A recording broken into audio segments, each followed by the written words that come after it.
Viste que ya estamos en comunicación con Marcela Campagnoli, abogada, profesora de historia y diputada de la coalición cívica. Hola Marcela, te saludamos Adriana Balaguer, Miriam Salinas, Guillermo Curó y quien te habla Alejandro Alfie. ¿Cómo estás? Buenas noches. ¿Qué tal? Buenas noches, buen domingo para todos de fin de semana. Bueno, gracias, igualmente. Te quería arrancar preguntando por... Hoy se cumplen 11 meses desde que asumió Javier Milei como presidente de la Nación. ¿Y qué balance haces? ¿Qué opinás del gobierno de Milei? ¿Cómo lo ves? No, yo creo que tiene aciertos y muchos desaciertos, ¿no? El primer desacierto es su temperamento, ¿no? Su falta de vocación por construir consensos y querer imponer una agenda a todo o nada. Creo que lo del déficit cero y la inflación ha sido un logro que nadie puede soslayar. Pero también uno lo que tiene que establecer es ver cuáles son las prioridades, y tal vez yo no coincido con las prioridades que tiene el gobierno en cuanto a que obviamente había que hacer un ajuste, todos sabíamos que no quedaba otra que un ajuste importante y, y lo hemos dicho, no es la primera vez que lo decimos desde mi espacio, ¿no? Pero habiendo otros lugares que no se tocan, como por ejemplo el gasto tributario, régimen de Tierra del Fuego, jubilaciones corporativas o llamadas de privilegio, no me gusta usar esa palabra, pero son regímenes especiales, mejor dicho, la palabra. Sectores como la minería, las tabacaleras, la economía del conocimiento, que tienen beneficios impositivos altísimos, eh, no se entiende por qué siempre la tienen que pagar los jubilados, que en este momento son el sector más vulnerable junto con los niños, y la educación, ¿no? Los recortes en educación, más allá de que yo estoy de acuerdo con todas las auditorías que haya que hacer, no, no estoy en contra de ninguna auditoría, es más, para mí se tienen que rendir cuentas todos los años y si es posible mientras va transcurriendo el año. Pero creemos que hay un ajuste en un sector que es el más vulnerable, que no comparto yo, creo que hay otras prioridades que se tienen que el gobierno tiene otras prioridades. Y por otro lado, la sensación que hay, yo entiendo que hay un sector de la sociedad que está muy conforme, seguramente es el sector tal vez que está económicamente menos ahogado, pero a veces siento que ese sector que fue nuestro votante también, barre bajo la alfombra y con tal de que no vuelva el kirchnerismo o con tal de que la economía se estabilice, que todos queremos eso, barren bajo la alfombra y toleran cosas que no le hubieran tolerado a otros gobernantes. Entonces, eso me preocupa porque me parece que hay una escalada de agresión verbal que puede trasladarse a agresión física, y de hecho, si bien se está investigando, pero la semana pasada se atacó un local partidario, un local partidario de un partido que es permanentemente muy agredido por el presidente. Pero además, creo que se ha instalado como una casa de brujas, con que el que piensa distinto es mi enemigo, eh, y yo soy de las personas que cree que me nutro del que piensa distinto. Por supuesto, no del fanático, no del fanático, que el fanático no nutre a nadie, porque no permite que yo tampoco le pueda aportar nada a él. Pero yo creo que hay, y creo que es la primera vez que un presidente tiene tantas personas, tantas manos en el Congreso dispuestos a votar cambios estructurales que siempre se han postergado por corrección política y que sin embargo él en vez de construir los consensos, agrede al que le tiene que solicitar ayuda también, ¿no? Entonces, es una mecánica a la cual no estamos acostumbrados, y que me preocupa, me Ujú. preocupa. Diputada Campagnoli, Adriana Balaguer, ¿cómo le va? Buenas noches. ¿Qué tal, Adriana? Buenas noches. Hoy leí un reportaje que me parece que vale la pena poner sobre la mesa, escrito en La Nación por Matías Moreno, donde Rogelio Frigelio, que es gobernador de Entre Ríos, dijo: con un 50% de pobres, las formas de Javier Milei no son una prioridad. Me gustaba un poco, bueno, ver cómo veía usted esta postura. No, yo creo que las formas de un presidente son siempre importantes porque es como un ejemplo para abajo, no para imitar. Entonces, por supuesto que es importantísimo un país que tiene 50% de pobreza que pueda equilibrar su economía y reducir el gasto, que sabemos que reducir el déficit cero, que sabemos que la inflación es el impuesto que pagan todos y sobre todo los más vulnerables. Pero no me parece menor las formas. Las formas también es en el fondo. Las formas no le importan a las dictaduras, por ejemplo, ¿no? Las dictaduras no le dan importancia a las formas, importa la voluntad del que preside nada más. Y yo creo que las formas, que en una democracia y en una democracia constitucional, son las que dan el marco de cómo se debe manejar o mover un gobernante, ¿no? Y ahí, justamente hablando de las formas, hace poco el gobierno echó a la canciller, a Diana Mondino, y ellos anunciaron que iban a hacer auditorías sobre el personal de carrera de la Cancillería para detectar a los que son enemigos de la libertad. ¿Cómo entendés eso? Es decir, que, no sé, porque a uno le cuesta entender ese nivel de auditorías, ¿no? Sí, a Ideológicas, mí, ¿no? a mí de hecho, ni bien leí ese comunicado, hice un proyecto de resolución manifestando preocupación por el mismo, toda vez que cualquier caza de brujas es preocupante, es macartismo, es volver al macartismo de Estados Unidos después de la Segunda Guerra Mundial, cuando se perseguía al que pensaba distinto y se lo asociaba con el comunismo. Pero no solamente eso, sino que nosotros tenemos un servicio exterior muy prestigioso y que tiene todos los colores, como corresponde que lo tenga, y que obviamente tienen que alinearse a la voluntad del presidente en cuanto a la agenda exterior, pero pueden tener distintas miradas perfectamente. Y es lo que hace el Ministerio de Relaciones Exteriores asesora al presidente en la agenda exterior. El presidente después tomará sus decisiones y se tiene que alinear el personal de Cancillería a las decisiones del presidente. Pero ¿cómo vas a buscar un pensamiento único? Eso es lejísimos de lo que uno considera liberalismo.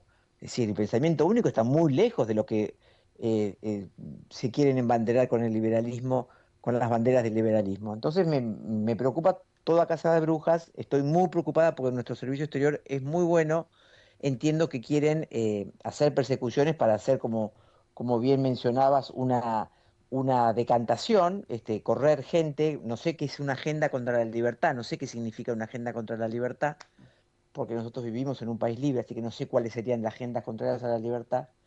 Pero por otro lado, mi preocupación es que quieran correr al personal de carrera para meterlo con militancia, sin ninguna formación, con un solo espíritu de obtener un cargo político, y que el servicio exterior nuestro, que es tan prestigioso como te digo, no dicho por mí que soy argentina, sino dicho por gente del exterior, de otros países, eh, vaya a mermar su calidad, y eso va en detrimento de la agenda exterior de Argentina, que yo te recuerdo que tenemos ganas de entrar a la OCDE, estamos eh, tenemos deseos de avanzar con el tema Malvinas, y bueno, hay veces que al presidente se lo asesora en miras de lo que es la agenda histórica de la Argentina.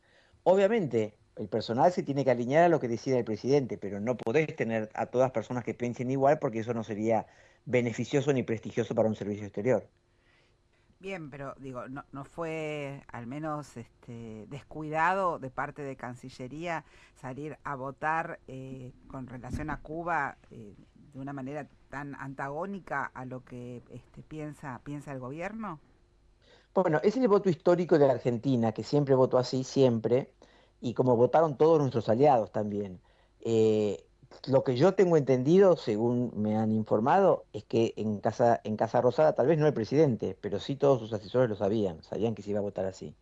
Ujú. Se les hizo Fue una llegar, se iba a votar zancadilla así, exacto, así se dice, Y te porque es el cambio, voto sí. histórico de Argentina, que no había tenido nunca un Milei de presidente, ¿no? exacto. Pero lo que tengo entendido es que se le hizo llegar a Cancillería, y Cancillería hizo llegar a los asesores más cercanos de la tríada del presidente, que se iba a mantener el voto, y y esperando orden en contraria. No llegó la orden contraria, avanzaron. Te cambio de tema, porque bueno, ya los partidos políticos empiezan a preparar sus campañas electorales. El año que viene, creo que en mayo ya tienen que empezar a presentar las listas. Vemos que Cristina Kirchner anda de recorrida en la provincia de Buenos Aires. Karina Milei recorre el país creando el Partido de la Libertad Avanza. ¿Cómo se prepara la coalición cívica? ¿Qué planes tienen? ¿Va a ir Mira, yo Lilita de creo que candidata? Lilita está recorriendo el país. Esta semana estuvo en Rosario, que le fue muy bien en una universidad con jóvenes que la habían invitado por temas de diseño, de indumentaria, por el baile Lilitas, y bueno, dio vuelta a la reunión, no solamente hablando de moda, sino del empoderamiento de la mujer, de las formaciones, que sé yo, parece que fue un éxito total. Yo no la pude acompañar. También estuvo en Córdoba, por los 30 años de la reforma de la Constitución. Y bueno, y sí, y el otro día la condecoraron en la revista Noticias. Está recorriendo, todas las semanas está en algún lugar distinto. Ella tiene ganas de ser candidata, es consciente que la coalición cívica somos un partido pequeño y que es difícil, por más que ahora con la boleta única se simplifican muchos temas de armados, al garantizar la boleta única, la presencia del candidato de las distintas ofertas sí, de las distintas ofertas electorales en la boleta. Pero yo creo que falta muchísimo para el año que viene. Creo que se van a tejer alianzas. Hoy no sabemos cómo van a ser esas alianzas y no te estoy eludiendo la respuesta. Sinceramente no la sabemos cómo van a ser esas alianzas. Nosotros somos un espacio de centro, siempre lo hemos hecho, siempre lo hemos sido. Y, pero hoy, como bien dijiste, están todos los partidos desdibujándose, muchos de ellos. Yo creo que, por ejemplo, el PRO está en un no lugar, ¿no? Disolviéndose dentro de la Libertad Avanza. El radicalismo está implosionado. Entonces, el armado de acá a un año, que es menos de un año, como bien dijiste vos, para mayo ya deberían estar las alianzas. eh, Hoy no se vislumbra un horizonte claro, como para decir, esto va a venir por acá. El mismo peronismo está eh, con temas internos, lo ves mismo en el bloque de Unión por Todos, distintas posturas o miradas o votaciones distintas. Entonces, bueno, creo que realmente Milei vino a sacudir el avispero, lo está sacudiendo, y yo le reconozco su voluntad de cambio. Puedo no estar tal vez de acuerdo en todo, pero le reconozco y creo que era necesario poder ir a fondo con determinados temas. eh, y bueno, vamos a ver si ese sacudón del avispero, cómo se termina de armar, de organizar. Y te hago una última antes de cerrar, porque te escuché últimamente hablando sobre la necesidad de modificar la ley de salud mental. Contanos qué proponés modificarle, cuál es el problema actual con la normativa vigente.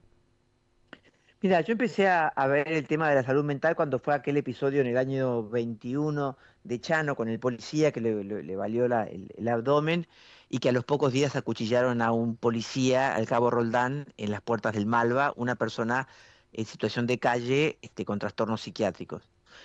Y empecé a investigar la ley, qué pasaba con la ley de salud mental, empecé a reunirme con familiares de esquizofrénicos, con familiares de adictos, con psiquiatras, con psicólogos, con exdirectores de clínicas, y ahí presenté un proyecto modificatorio de la ley de salud mental. Para resumírtelo, yo estoy impulsando fundamentalmente tres puntos. Uno, tiene que ver con la internación involuntaria. Hoy la ley prohíbe la internación involuntaria, nadie puede ser internado si no quiere ser internado. Lo que pasa es que si vos tenés la voluntad viciada porque estás consumiendo sustancias o estás en medio de un brote psicótico, mal podés decidir vos por vos mismo. Entonces, lo que yo digo, y la ley dice que solamente podrá ser muy, muy excepcionalmente la internación cuando un equipo interdisciplinario evalúe un riesgo cierto e inminente. No todos los riesgos son ciertos e inminentes, muchas veces es un riesgo grave que un médico, por analizando la historia clínica del paciente, puede darse cuenta si esta persona puede estar cercano a un suicidio. Te recuerdo que el año pasado hubo más de 8.000 intentos de suicidio y 4.000 se concretaron, más de 4.000 se concretaron. Entonces, es importante en ese equipo interdisciplinario la mirada de hoy tienen el mismo rango el enfermero, el asistente ocupacional, el asistente social, el profesor de educación física, el psicólogo y el médico psiquiatra. Yo creo que sí o sí tiene que haber la firma de un médico psiquiatra en el dictamen de internación, porque es el único que si te tienen que medicar va a poder aplicarte una medicación, y es cuando uno judicializa el tema, porque el equipo interdisciplinario no accede a una internación involuntaria. El juez que tiene que decidir esa internación, solamente las viabiliza cuando hay la firma de un médico, si no, no las viabiliza. Entonces, por un Ujú. lado, incorporar la palabra grave en el riesgo cierto o inminente, en la definición y definir qué es qué es riesgo grave. Sí. Riesgo grave es cuando vos sos peligroso para vos y para terceros. Bueno, después, bueno, jerarquizar el rol del psiquiatra dentro del equipo interdisciplinario. Y por último, el artículo 27 prohíbe que haya institutos especializados en psiquiatría, lo que se le llama monovalentes. A partir del año 2020, todos los que estaban funcionando debieron dejar de funcionar, públicos o privados, y a las personas que era necesario internar se las tenía que internar en hospitales generales. Al lado de un infartado, de una embarazada, de un fracturado, tenía que estar el enfermo mental o el adicto, que como sabemos son personas que yo les llamo enfermos verticales porque necesitan estar en movimiento. Parte de estar en movimiento es su tratamiento. Entonces, es necesario que vuelva a haber institutos monovalentes especializados. No es lo mismo un enfermero de un hospital general que un enfermero especializado en temas de psiquiatría, o lo mismo un médico, lo mismo los espacios que tienen que estar adecuados. Y todo eso se vino atrás desde el año 2010, 2013 que se reglamentó. Y hoy, ¿qué es lo que te está pasando? El otro día yo estuve con una madre en la marcha que hubo por el Día de la Salud Mental, y ella me decía, ella es de Bahía Blanca, en el Hospital Pena de Bahía Blanca, tuvo que judicializar para internar a su hija adicta de 30 años, logró que el juez decidiera la internación, y como la ley prevé que siempre haya cuando hay una internación involuntaria, alguien de la Oficina de Derechos Humanos avisándote que cuando vos quieras te podés ir, obviamente la chica se fue, ni bien recuperó un poquito de conocimiento, se fue y a la semana se suicidó. Entonces es necesario los hospitales especializados, clínicas privadas especializadas. A mí me lo han dicho, después de que vengo luchando hace tanto tiempo con esto, mismos diputados que han defendido a raja y tabla esta ley que tiene muchos componentes ideológicos también. Me han dicho: Marcela, tenés razón, tuve que judicializar para internar a mi marido por temas de adicciones y no pude. No encontré clínica, me tuve que ir muy lejos de mi domicilio a una clínica privada, que tenía alguna conexión con la psiquiatría. Otra me dijo lo mismo con su padre alcohólico. Es decir, la ley no dio respuesta. Claro, sí, sí, es muy Eh, complicado. Ujú. Bueno, y nos quedamos sin tiempo. Acá mi productor me está haciendo señas que tenemos que ir a un corte. Desde ya te agradezco muchísimo esta explicación tan minuciosa porque, como vos bien decís, muchos padres, madres ven a sus hijos en una situación de adicción compleja en la cual necesitan internarlo, pero esos chicos obviamente que no se quieren internar y bueno, Claro. la ley vigente no les permite esa internación y no hay lugares, además, a Ujú. donde se puedan internar, por esto que vos decías de la ley que unifica todo ahora en lugares que no son especializados para esa enfermedad. Así que bueno, Y que ojalá se que se pueda perdieron, y que se avanzar con perdieron eso. un Sí. montón de camas. Cerrando clínicas y hospitales especializados, se perdieron muchísimas camas que hay que recuperar. Bueno, estamos en eso entonces. Te agradecemos Bueno, mucho, Marcela. no, por favor. Hasta Bueno, luego. Gracias hasta a luego. ustedes y que tengan buena semana. Hasta luego. Gracias, igualmente. Un abrazo. Era Marcela Campagnoli, abogada, profesora de historia y diputada nacional de la Coalición Cívica.